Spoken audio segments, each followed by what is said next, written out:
어제에 이어서 같은 본문을 생각하게 됩니다. 지난 시간에는 간접 증거는 참 증거가 못 된다. 간접 증거는 거짓 증거가 될 수밖에 없다라는 말씀을 드렸습니다. 본문에서 전개되는 증거의 문제는 간접 증거냐 직접 증거냐 하는 것의 문제예요. 58절에 베드로가 멀찍이서 쫓아갔다고 그랬는데 그 멀찍이라는 말도 바로 간접 증거를 표현하는 것이다. 그런 말씀을 지난 시간에 드렸죠. 그런데 이 간접 증거의 더 정확한 내용은 이렇습니다. 베드로가 멀찍이서 쫓아갔는데 뭘 보려고요? 그 결국을 보려고. 결과 기준이다 이겁니다. 간접 증거라는 것은 결과 기준의 증거다. 원인이나 과정에 대해서 이야기하는 것이 아니고 결과만 놓고 이야기하는 것이다. 그 말은 간접 증거가 거짓 증거가 되는 것처럼 결과 기준의 증거도 아무리 그것이 참된 것이라 할지라도 결국에는 거짓 증거가 될 수밖에 없다라는 것이 본문 논리의 핵심이에요. 이 점을 모르면 우리가 본문 자체가 해석이 안 되는 것입니다. 왜냐하면 오늘 본문에 예수님에게 물어봐요. 네가 메시아냐? 하니까 예수님께서 내가 메시아다 대답을 하셨습니다. 그랬더니 하석들이 네가 그리스도라고? 네가 그리스도냐? 그러면서 얼굴에 침을 뱉고 주먹으로 때리고 뺨을 치고 희롱을 하는 것입니다. 왜 이렇게 갑자기 폭주를 하는 것이냐? 이거는 정말로 예수는 그리스도가 아니라고 하는 확정된 전제 하에서 가능한 거예요. 야, 얘가 자기가 메시아래 지금. 그러면서 침을 뱉고 주먹으로 치고 뺨을 때리고 누가 때렸니? 누가 때렸니? 너 그리스도라면서. 그리스도는 고사하고 선지자 노릇이라도 해봐라. 누가 널 때렸니? 왜 이러는 겁니까? 여러분들 한번 여쭤보겠습니다. 예수님을 때린 게 누굽니까? 하속들입니까?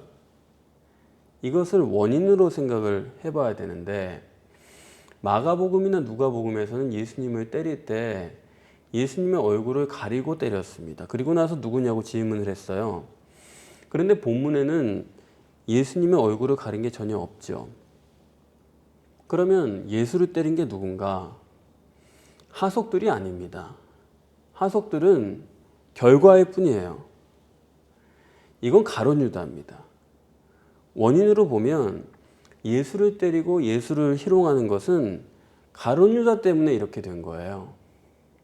가룟 유다의 말을 듣고 가룟 유다의 확신을 받아서 하속들이 예수에게 이렇게 대하는 것입니다. 그래서 마태복음에서는 일부러 얼굴을 가렸다는 말을 쓰질 않은 거예요. 여러분, 결과 기준이라는 것은 성경적 기준으로 볼 때는 어느 것도 진리가 없습니다. 왜 그러냐? 예컨대 미혹하는 선지자다 라는 말 자체가요. 왜 선지자가 미혹이 됩니까? 그냥 볼 때는 완전한 선지자인 거예요. 그 행한 결과만 놓고 볼 때는 이게 성령으로 한 것인지 귀신으로 한 것인지 알 수가 없습니다. 그래서 미혹이에요. 성경이 증거하는 것은 결과 기준으로 증거하는 것은 어떤 것도 진실이 될 수가 없다. 결과만 가지고 판단하고 결과만으로 말하는 사람은 성경적 눈이 없는 사람이라고 볼 수가 있습니다. 가시적인 결과라는 것은 우연히 일치할지는 몰라요. 그러나 그것이 실제하고 반드시 일치하느냐? 아니라는 겁니다. 결과가 이렇게 나타났다고 해서 그 동기나 과정도 그러리라고 생각할 수 없어요. 결과가 이렇지만은 동기와 과정은 전혀 다를 수가 있는 것입니다. 따라서 성경이 증거하고 있는 것은 아무리 지금 결과적으로 객관적인 증거라 할지라도 그것이 결과 기준이라고 그러면 그것은 진리가 아니다. 거짓 증거가 될 수밖에 없다라는 이야기입니다. 인간이 할 수 있는 판단이라는 게 가시적인 결과밖에는 불가능한 거예요. 그게 인간의 치명적인 약점입니다. 가룟 유다도요, 3년간 예수님을 그렇게 따라다녔죠. 그런데 그런 따라다닌 형식이란 게 내용이 결과가 있지만은 그렇다고 가룟 유다가 예수님을 제대로 아는 겁니까? 아니잖아요. 베드로도 수제자로서 예수님을 3년간 따라다녔죠. 그러나 그 사람이 결과로서만 예수님을 보기 때문에 베드로로서는 예수가 메시아라는 사실을 못 보는 것입니다. 유대인들도 마찬가지예요. 그래서 66절에도 분명히 예수님께서 내가 메시아다 라고 하는 거 듣고도 자기들끼리 너희 생각은 어떠하뇨? 우리가 생각할 때는 가장 진리로 재판하는 것 같고 객관적 증거를 가지고 있다고 생각하는데 들어보면 끝에 가서는 많은 사람의 생각이 어떠냐 그걸로 판단을 하는 겁니다. 여론 때문에 그렇게 하면 안 됩니다. 그렇게 하지만 사실 알고 보면 여론으로 하는 거예요. 그 여론이 많은 사람이냐 적은 사람의 차이가 있는 거지 그게 정직한 얘기가 아닙니까? 인간이 만든 법이라는 것도 그게 뭐 진리입니까? 많은 사람이 동의하는 쪽으로 하는 게 법이죠. 이 동의라는 게 바로 가시적인 결과 기준이라는 얘기예요. 신학적 견해도 마찬가지입니다. 그것이 옳으냐 그르냐를 내가 판단하고 그러면 왜 그른지 옳으면 왜 옳은지에 대한 자기 견해가 분명해야 돼요. 그런데 그게 아니라 많은 사람이 그렇게 하니까 옳을 것이다. 오래전부터 그렇게 했으니까 그게 맞겠지. 이렇게 생각하는 것은 가시적 결과로서 보는 것이지 원인이나 내용을 이해하는 것이 아닙니다. 그래서 67절, 68절에 보시는 대로 예수를 때리는 사람들도 그들이 어떤 확신을 가지고 이렇게 예수님을 괴롭히느냐 가룟 유다를 통해서 확신을 가지고 있는 거예요. 아무리 예수님을 앞에 갖다 놔도 진리를 앞에 갖다 놔도 소용이 없는 것입니다. 아무리 직접적인 증거를 대봐도 내가 메시아라고 얘기를 해도 그것을 받아들이지 못하는 거예요. 오로지 간접으로만 그 사람이 그랬어, 위에 분들이 그랬어, 그것만 가지고 받아들이는 것이 바로 인간의 약점이다 하는 것입니다. 그게 무슨 말이냐 하면 사람은 결국 자기 마음대로라 이거예요. 공정한 수사고 공정한 재판이라고 하는 것 같죠? 그런데 그러려면 못하러 재판해요. 컴퓨터한테 다 맡기면 되죠. 어느 인간 쳐놓고 자기 마음대로 보는 거지 있는 그대로를 못 보는 것입니다. 이 점을 모르시면 자기 자신도 모르는 거예요. 제가 보면 그래요. 사람들이 대화를 할 때 보면 한결같이 자기 마음대로 보고 자기 마음대로 생각을 하는 겁니다. 말을 하는 게 중요한 게 아니잖아요. 듣는 게 더 중요한 건데 남의 생각을 듣고 그것에 대답을 해야 되는데 남의 생각을 듣다 말고 자기 생각을 얘기를 하는 거예요. 자기 듣고 싶은 것만 듣고 거기에 맞춰서 내 생각을 끄집어내는 겁니다. 그러니까 이건 듣는 게 아니에요. 내 말하고 싶은 걸 그냥 그때 하는 거죠. 오죽하면 예수님께서 들을 귀 있는 자가 들으라 그랬으니까. 귀가 다 있는데 안 듣는 거예요. 남의 얘기를 안 듣고 내 얘기만 하는 것입니다. 인간은 가시적인 결과만 또 자기 마음대로 보니까요. 그래서 어쩔 수 없이 택한 것이 증거라는 거예요. 객관적인 증거라고 하지만은 여러분 그 객관적인 증거라는 것도 참 원인, 참 심령을 우리가 그대로 볼 수 있다고 그러면 그게 진짜죠. 증거라는 게 뭐가 필요합니까? 그냥 심령을 그대로 보면 되는 거지 무슨 별다른 객관적인 증거를 갖추는 게 뭐가 의미가 있어요. 그게 안 되니까 뭐 거짓말 탐지기도 만들어 보고 그렇게 합니다만은 그래서 여러분 이 점을 아셔야 됩니다. 이 세상에 있는 어떤 과학도요 진리는 아니에요. 자연과학이라고 그러면 아주 진리인 것처럼 깜빡 죽는데 과학에 양심이 있는 건가 라는 생각을 할 때가 있습니다. 이 세상 어떤 과학도 신비를 전제하지 않는 과학은 없다. 왜요? 과학은 1차 원인만을 얘기하는 거예요. 최초의 원인이나 제일 원인은 모르는 겁니다. 예컨대 빅뱅이 있었다. 빅뱅이 꽝 하면서 우주가 생겨났다. 그런데 그 빅뱅은 왜 생겼느냐? 거기에 대해서는 말을 못하는 거예요. 그건 신비란 얘기죠. 자기가 완전한 과학인 것처럼 하나님을 매도하고 성경을 격하합니다마는 성경이나 하나님 외에는 진리가 없는 것입니다. 참 답답한 얘기는 예수 믿는 사람들도 하나님 믿는다고 하면서 수세에 몰려 있는 거예요. 진화론이 무슨 과학입니까? 아니, 진화론만큼 철저한 결과론이 없어요. 여기 있는 결과만 보고 자기 마음대로 이렇게 저렇게 추측을 하는 거죠. 그래서 과학이 이 정도라고 한다면은 어떤 것도 인간이 할 수 있는 거는 진리는 없습니다. 인간사도 저도 가끔 상담을 할 일이 있지만은 그렇게 좋은 상담이 된다고는 생각을 안 해요. 교인들을 상담하는 것을 은사라고 생각하는 분도 있는데 대단한 용기라고 생각을 합니다. 여러분, 부부간의 문제도요, 그 부부간 외에는 누가 알아요? 이런 얘기 저런 얘기 듣고 생각할 수는 있겠지만 그래도 아는 건 아니에요. 수십 년 동안 함께 산 자식들도 모르겠다는데 내가 들어봤자 수박 겉핥기식으로 듣는 거고, 그리고 사람은 원래 기억의 조작도 하고 자기 입장에서만 보기 때문에 그런 것을 내가 전해 듣고서 그것을 올바르게 판단한다는 것은 대단히 어렵습니다. 모든 것은 심령이 아니고 제일 원인이 아니면은 아는 게 아니에요. 그래서 예수님께서는 다른 사람을 비판하지 말라 그랬습니다. 왜냐하면 내가 생각하는 그 판단이라는 게 전부 다 거짓 증거를 기준으로 비판하고 있는 건데 그게 무슨 비판이 되겠어요?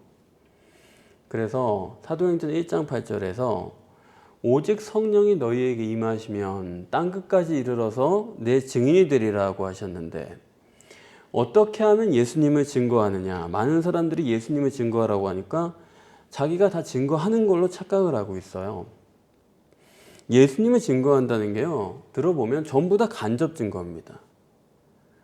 예수님을 증거하려고 하면 예수님에 대해서 직접 증거를 해야지, 간접 증거는 전부 다 거짓 증거예요. 아무리 할 말이 많은 것 같아도 예수 믿으니까 이런 게 좋던데, 예수 믿으니까 이런 일이 생겼는데, 그런 것들은 다 간접이에요. 그렇지 않습니까?